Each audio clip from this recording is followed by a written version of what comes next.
If you have a large team and you have multiple departments, this is something that you can really drive out to get everyone aligned. What I would do is, you're going to take what everybody wrote, the year-to-date key department wins, and you're going to put their answers, under here, like under each department. And then you're going to write who's contributed, right? Who is in that department. And you'll really get an idea of getting everyone aligned. But I recommend doing something similar, even if you are, it's you and a partner or you and a few key people. Write out every department. Now, our departments are a little bit different. It's not IT, HR, right? We had that org chart. So you want to write down product development or product, we can go back to that org chart that we had yesterday. But for each of those branches, you should write out what were the key wins from every single branch. Maybe you improved your capability with ads, right? And so, you really turned a corner with understanding ad spend or getting it under control or learning about different ad placements. You understood better how, ads impact your organic ranks, things like that. Just put every key win you have for every department in a sheet.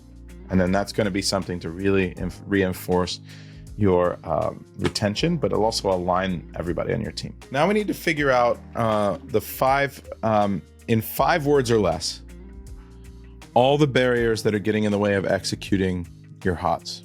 Now, if you understood what your goals were last year, let's say you did an annual planning session previously, this would be relevant. If you haven't, then don't worry. But you probably should still maybe go through this exercise a little bit. So what you're asking yourself here is, what were my targets or goals, or what did I expect to do last year? And then what were the main barriers for not executing or not delivering? And so when you think about it that way, you have to really peel it back. And I want you to go 2 or 3 layers deep. So it's like, I didn't have capital. Well, why didn't you have capital? Well, I didn't explore capital opportunities. I didn't get enough quotes. I didn't reach out to any lenders. I didn't get my taxes filed. I didn't apply for anything. I didn't understand how finances work, right? So once you go a couple layers deep here, you're going to be able to uncover opportunities to improve for next year. And so it's going to be, let me learn more about finance. Let me get those taxes done so that I can apply at a bank. Let me truly understand how these lenders work and whether I should borrow money or not. Maybe you didn't have an accountant or a bookkeeper or a CFO or whatever it is. You're going to find what those barriers were after you go 2 or 3 layers deep. So it's really good to understand why you didn't achieve your goals. Now, if you achieved your goals, that's great. But you do want to be pretty brutal here. Hey, if you're enjoying this content, you're going to love the masterclasses that we host on a regular basis. We've got over 1,000 members in our private community, and over 400 of them are already doing over $1 million. We regularly host masterclasses with hundreds of students, and you can find out more below. Join us. Now, we went through this yesterday. We talked about what went right, what went wrong, what have we learned, and then where's our EBITDA and why. So this is all just tips on what you could write, but this is understanding why you're making or not making as much money as you should be. So what are the main enablers for profits here, right?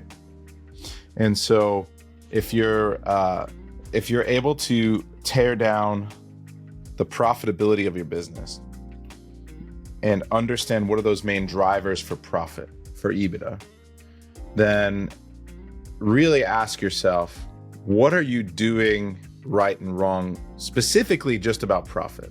So are you controlling your COGS? Have you sourced second or third factory options? Have you reverse engineered your products and all of its components to understand the cost of each of those components?